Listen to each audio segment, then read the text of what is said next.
సామాజిక న్యాయం, బడుగులకు గొడుగు, బలహీన వర్గాలే మా ఊపిరి. స్వాతంత్ర్యం వచ్చినప్పటి నుంచి దేశంలో ఎన్నో పార్టీలు, ఎందరో నేతలు ఇదే నినాదాన్ని వినిపించారు, వాగ్దానాలు చేశారు. కానీ ఆచరణలో మాత్రం ఎవరూ అద్భుతాలు సృష్టించలేదు. రాజకీయంగా బడుగు బలహీన వర్గాల స్థాయి, స్థానం మారిందేం లేదు. దశాబ్దాల ఈ నిర్లక్ష్యంపై ధర్మయుద్ధం ప్రకటించారు వైఎస్ జగన్. సామాజిక న్యాయం అంటే ఎన్నికల వేళ ఇచ్చే నినాదం కాదు, అది నా విధానమని అమలులో చూపించారు, చూపిస్తున్నారు. దీనిపైనే ఇవాల్టి మ్యాగజైన్ స్టోరీ.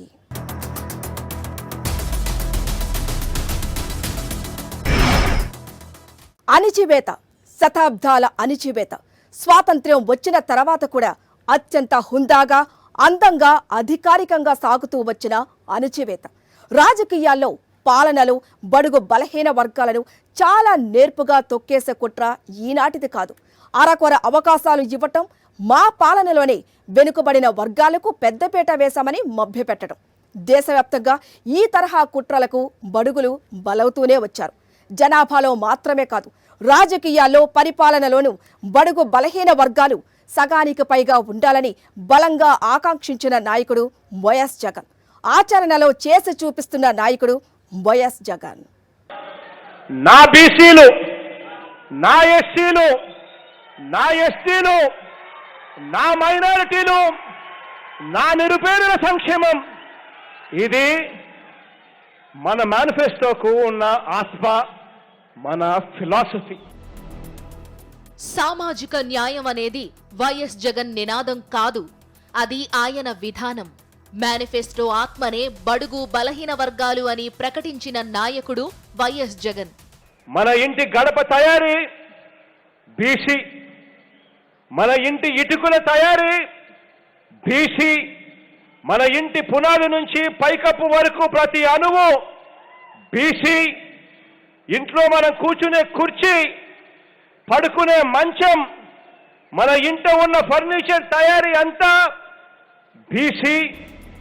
వెనుకబడిన వర్గాల ప్రజలను ఓటు బ్యాంకుగా వాడుకునే పార్టీలు దేశంలో చాలా ఉన్నాయి. శతాబ్దాలుగా వారిని రాజకీయ అవసరాలకు వాడుకోవడం వరకే పార్టీలు పరిమితం చేశాయి.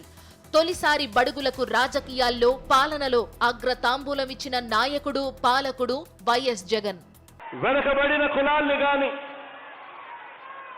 వెనుకబడిన వర్గాలను గాని, ఈ వెనుకబడిన కులాల్ని వెన్నెమ్మక కులాలుగా మారుస్తాము అని చెప్పి ఇచ్చిన మాటను నిలబెట్టుకుంటూ ఈ రాష్ట్రంలోని ప్రతి ఒక్క బీసీ కుటుంబానికి, ఈ రాష్ట్రంలోని ప్రతి ఒక్క ఎస్సీ కుటుంబానికి, ఈ రాష్ట్రంలోని ప్రతి ఎస్టీ కుటుంబానికి, ఈ రాష్ట్రంలోని ప్రతి మైనారిటీ కుటుంబానికి, ఈ రాష్ట్రంలోని ప్రతి నిరుపేద కుటుంబానికి మేలు చేసేలా మనందరి ప్రభుత్వం అడుగులు ముందుకు వేస్తూ వచ్చింది. బీసీ అంటే బ్యాక్వర్డ్ క్యాస్ట్ కాదు, వైఎస్ఆర్సీపీకి, ఈ సమాజానికి బ్యాక్ బోన్ క్యాస్ట్ అని సగర్వంగా ప్రకటించిన నాయకుడు వైఎస్ జగన్. నా బీసీలు, నా ఎస్సీలు, నా ఎస్టీలు, నా మైనారిటీలు, నా వాళ్ళు అని మీ జగన్ అనని రోజు లేదు. ప్రతిరోజు ప్రభుత్వం వీళ్ళ మంచి కోసం ఉంది అని చెప్పి నా నా నా నా అని సంబోధిస్తూ మీ బిడ్డ పరిపాలన చేస్తా ఉన్నాడు. సంక్షేమాన్ని, అభివృద్ధిని పరుగులు పెట్టిస్తున్న జగన్ పాలనలో ఇటు రాజకీయంగా, అటు పాలనలోనూ బీసీ, ఎస్సీ, ఎస్టీ, మైనార్టీలు తమ ఉనికిని అత్యంత బలంగా, ఆత్మగౌరవంతో చాటుకున్నారు. దేశ చరిత్రలోనే మొదటిసారిగా సామాజిక న్యాయానికి పెద్దపీట వేసింది వైఎస్ జగన్ ప్రభుత్వమే. ఎస్సీ, ఎస్టీ, బీసీ, మైనార్టీ వర్గాలకు 1/2 పదవులతో సరిపుచ్చే గత పాలకుల దుర్నీతికి స్వస్తి పలికిన ముఖ్యమంత్రి వైఎస్ జగన్మోహన్ రెడ్డి అన్నింటా బడుగు వర్గాలకు అత్యధిక ప్రాధాన్యత ఇస్తున్నారు. దాన్ని వారి హక్కుగానే ఆయన భావిస్తున్నారు. అందుకే ఆయా వర్గాలు అడక్కముందే తానే సామాజిక విప్లవానికి 4.5 ఏళ్ల క్రితమే శంఖం పూరించారు. స్థానిక సంస్థల నుంచి పార్లమెంటు వరకు ప్రతి చోట బలహీన వర్గాలకే ప్రాధాన్యత ఇస్తూ వచ్చారు. రాబోయే ఎన్నికల్లోనూ వైఎస్ జగన్ బడుగులకే గొడుగు పట్టారు. ఇప్పటిదాకా వైఎస్ఆర్సీపీ 3 జాబితాలను విడుదల చేసింది. 50 అసెంబ్లీ నియోజకవర్గాలకు 9 లోక్సభ స్థానాలకు సమన్వయకర్తలను ప్రకటించింది. 50 మంది శాసనసభ సమన్వయకర్తల్లో బలహీన వర్గాలకు చెందిన వారు 37 మంది ఉన్నారు. ఎస్సీలు 14 మంది, ఎస్టీలు 3, బీసీలు 16 మంది, మైనార్టీలు 4, అగ్రవర్ణాలకు చెందిన వారు 13 మంది. 9 లోక్సభ స్థానాల సమన్వయకర్తల్లో బీసీలు 6, 1 ఎస్సీ, 1 ఎస్టీ, 1 ఓసీ ఉన్నారు. బడుగులకు జగనిస్తోన్న ప్రాధాన్యతకి, సామాజిక న్యాయం అమలు చేయడానికి జగన్ పరితపిస్తున్న తీరుకి ఇది తాజా ఉదాహరణ మాత్రమే. గత ఎన్నికల్లో ఏలూరు లోక్సభ స్థానం నుంచి ఓసీ వర్గానికి చెందిన అభ్యర్థిని బరిలోకి దించగా ఇప్పుడు బీసీ సామాజిక వర్గానికి చెందిన యువనేత కారుమూరి సునీల్ కుమార్ యాదవ్ ను సమన్వయకర్తగా నియమించారు. విశాఖపట్నం లోక్సభ స్థానం నుంచి గత ఎన్నికల్లో ఓసీ వర్గానికి చెందిన అభ్యర్థిని పోటీకి పెట్టగా ఇప్పుడు బీసీ సామాజిక వర్గానికి చెందిన మాజీ ఎంపీ బొత్స ఝాన్సీని సమన్వయకర్తగా నియమించారు. గతంలో అగ్రవర్ణాలకు కేటాయించిన 7 శాసనసభ స్థానాల్లో ఇప్పుడు 5 చోట్ల బీసీలు, 2 చోట్ల మైనార్టీలకు అవకాశమిచ్చారు. సీఎం వైఎస్ జగన్ గత 56 నెలలుగా సంక్షేమాభివృద్ధి పథకాలు, సుపరిపాలన అందిస్తున్నారు. సంక్షేమ పథకాల ద్వారా డీబీటీ రూపంలో 2,46,000 కోట్ల రూపాయలు, నాన్ డీబీటీ రూపంలో 1,67,000 కోట్ల రూపాయలు, మొత్తంగా 4,12,000 కోట్ల రూపాయల ప్రయోజనాన్ని జగన్ ప్రజలకు చేకూర్చారు. రాష్ట్రంలో సగటున 87% కుటుంబాలకు సంక్షేమాభివృద్ధి పథకాల ద్వారా ప్రయోజనం అందితే అందులో 75% ఎస్సీ, ఎస్టీ, బీసీ, మైనార్టీలే. రాజకీయాల్లో, పాలనలో, సంక్షేమంలో, అభివృద్ధిలో బడుగు బలహీన వర్గాలకు పెద్దపీట వేస్తూ పాలన చేస్తున్న జగన్ రాబోయే ఎన్నికల సంగ్రామంలోనూ వెనుకబడిన వర్గాలకే అగ్రతాంబూలమిస్తున్నారు. ఆయన నిర్ణయాలు సామాజిక న్యాయాన్ని ఎంత గొప్పగా అమలు చేయొచ్చో దేశానికే పాఠాలు చెబుతున్నాయి. నా ఎస్సీలు, నా ఎస్టీలు, నా బీసీలు, నా మైనారిటీలు, నా అనే ఈ మాట వేదికల మీద ప్రసంగాలకే పరిమితం కాలేదు. స్థానిక సంస్థల నుంచి అత్యున్నత చట్ట సభల వరకు అన్ని చోట్ల బలహీన వర్గాలకే జిందాబాద్ కొట్టారు వైఎస్ జగన్. నాడు పాదయాత్రలో వెనుకబడిన వర్గాలకు అధిక ప్రాధాన్యత ఇస్తానన్న హామీని అధికారం చేపట్టిన తొలి రోజు నుంచే అమలు చేశారు. మహిళలకు పెద్దపీట వేస్తున్నారు. తరతరాలుగా మిమ్మల్ని ఉద్ధరిస్తామన్న వాగ్దానాలను, నినాదాలను, హామీలను విని విని విసుగు చెందిన వర్గాలన్నీ ఇప్పుడు వైఎస్ జగన్మోహన్ రెడ్డి తీసుకువచ్చిన సామాజిక విప్లవంతో తమ ఉనికిని సగర్వంగా, ఆత్మ గౌరవంతో చాటుకుంటున్నాయి.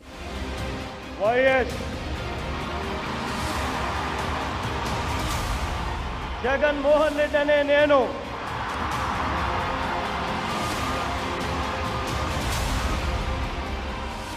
శాసనం ద్వారా 2019 అసెంబ్లీ ఎన్నికల్లో ఘన విజయం సాధించి 151 మంది ఎమ్మెల్యేలతో అధికారంలోకి వచ్చిన వైఎస్ జగన్మోహన్ రెడ్డి ఎన్నికల ప్రచారంలోనూ, అంతకు ముందు రాష్ట్ర వ్యాప్త పాదయాత్రలోనూ కూడా బడుగు బలహీన వర్గాలకు అత్యధిక ప్రాధాన్యతనిస్తానని హామీలు ఇచ్చారు. అధికారం చేపట్టిన వెంటనే సామాజిక న్యాయాన్ని అమల్లోకి తీసుకొచ్చారు. మొదటి మంత్రివర్గంలోనే బీసీలు, ఎస్సీ, ఎస్టీలు, మైనార్టీలకు 56% స్థానాలు కల్పించారు.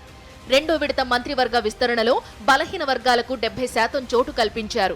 5గురికి ఉప ముఖ్యమంత్రి పదవులు ఇస్తే అందులో 4 బీసీ, ఎస్సీ, ఎస్టీ, మైనార్టీలు ఉన్నారు. శాసన మండలిలో 45 మంది ఎమ్మెల్సీలు ఉంటే వారిలో బీసీలు 18 మంది, ఎస్సీలు 6, ఎస్టీలు 1, మైనార్టీలు 4. 45 మంది ఎమ్మెల్సీల్లో బడుగు బలహీన వర్గాలకు చెందిన వాళ్లు 29 మంది ఉన్నారు.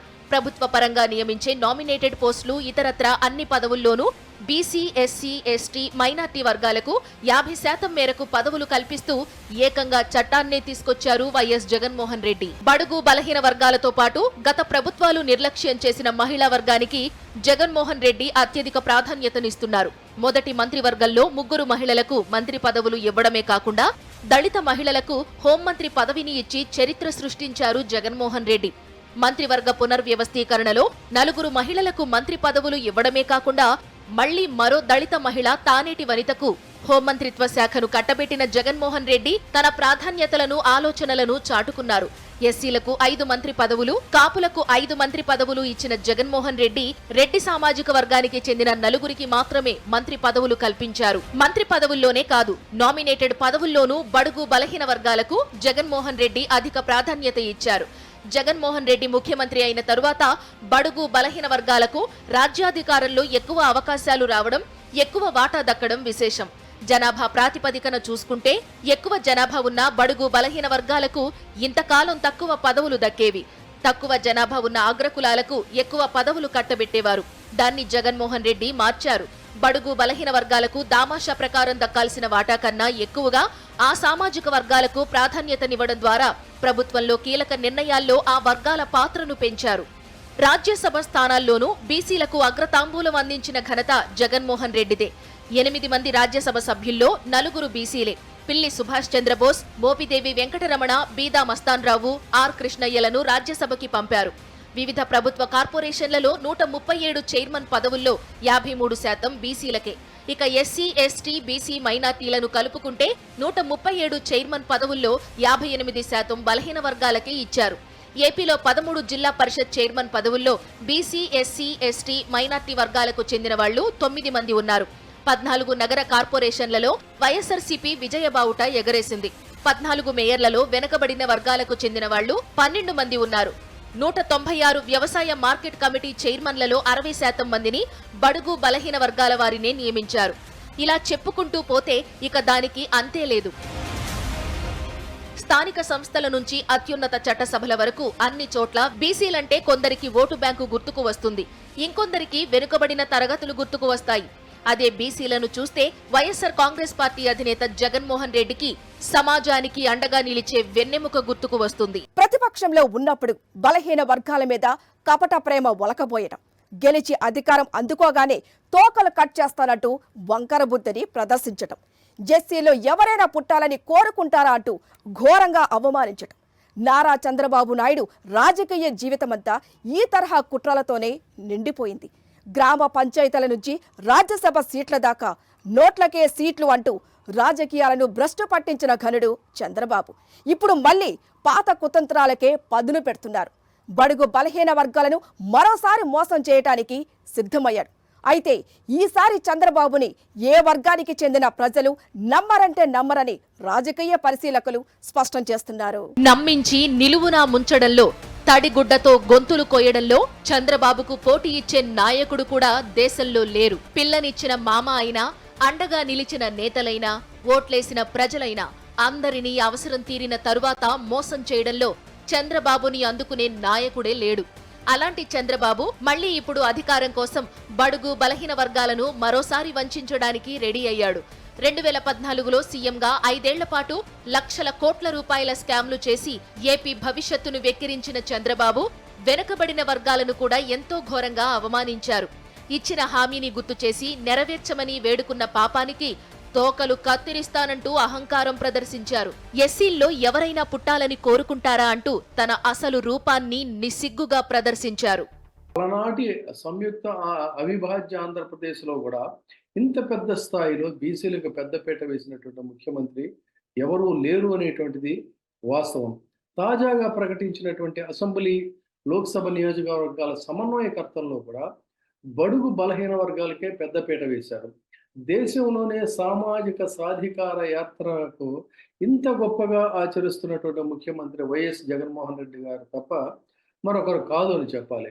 ఇంత స్థాయిలో బడుగు వర్గాలకి ఆయన పెద్దపీట వేస్తూ ఉంటే బీసీలకేదో అన్యాయం జరిగిపోయిందని చెప్పని ఒక పక్కన చంద్రబాబు నాయుడు గారి అనుకూల వర్గం మీడియానేమో అసత్య కథనాలు, విష ప్రచారాలు చేస్తూ ఉంటే బీసీలకు తానేదో ఒరగబెడతాను, తనే న్యాయం చేస్తానని చెప్పని ఆయన సభలు నిర్వహించడం చూస్తుంటే ఇంత నిస్సిగ్గుగా బరి తెగించి అబద్ధాలను ప్రచారం చేయడం అనేది ఎంతో దారుణమో చూడాలి.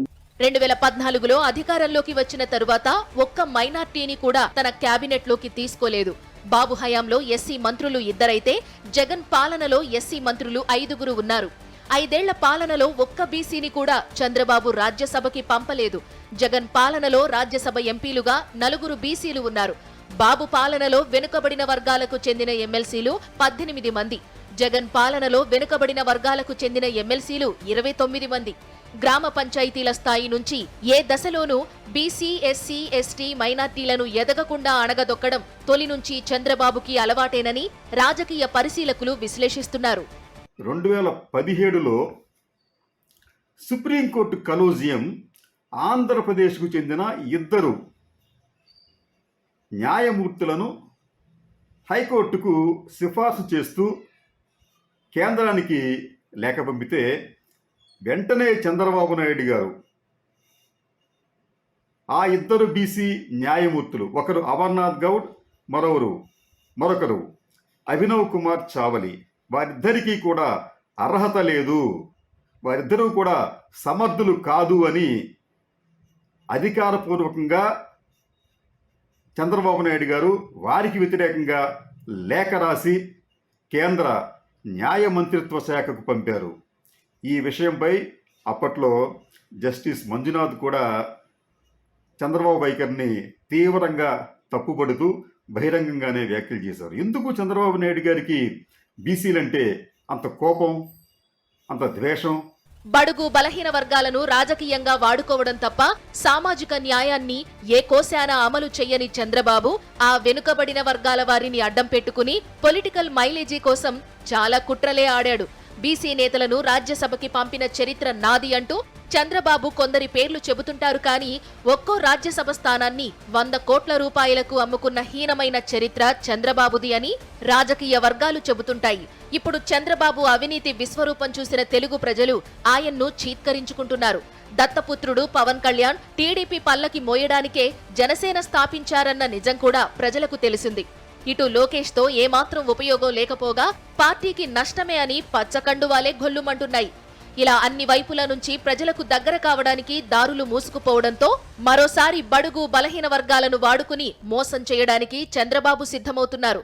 సామాజిక న్యాయాన్ని అద్భుతంగా అమలు చేస్తూ బీసీ, ఎస్సీ, ఎస్టీ, మైనార్టీలకు రాజకీయాల్లో, పాలనలో పెద్దపీట వేస్తున్న వైఎస్ జగన్ బీసీలకు చేసిందేం లేదంటూ చంద్రబాబు చేస్తున్న విమర్శలు పొలిటికల్ సర్కిల్స్ లో నవ్వు తెప్పిస్తున్నాయి. కేవలం బడుగు బలహీన వర్గాలు మాత్రమే కాదు, టీడీపీకి తొలి నుంచి మద్దతుగా ఉన్న సామాజిక వర్గం కూడా ఈసారి ఆయనకు సపోర్ట్ చేయదని కేసినేని నాని నుంచి రాయపాటి రంగారావు వరకు అనేక ఉదంతాలను రాజకీయ పరిశీలకులు ఉదాహరణగా చెబుతున్నారు. బడుగు బలహీన వర్గాలతో పాటుగా అన్ని వర్గాలకు సంక్షేమ పథకాలను అందిస్తూ రాష్ట్రాన్ని అభివృద్ధి పథంలో పరుగులు పెట్టిస్తున్న వైఎస్ జగన్మోహన్ రెడ్డి మరోసారి అఖండ విజయం సాధించడం ఖాయమని రాజకీయ పరిశీలకులు స్పష్టం చేస్తున్నారు. ఇది వాటి మ్యాగజైన్ స్టోరీ.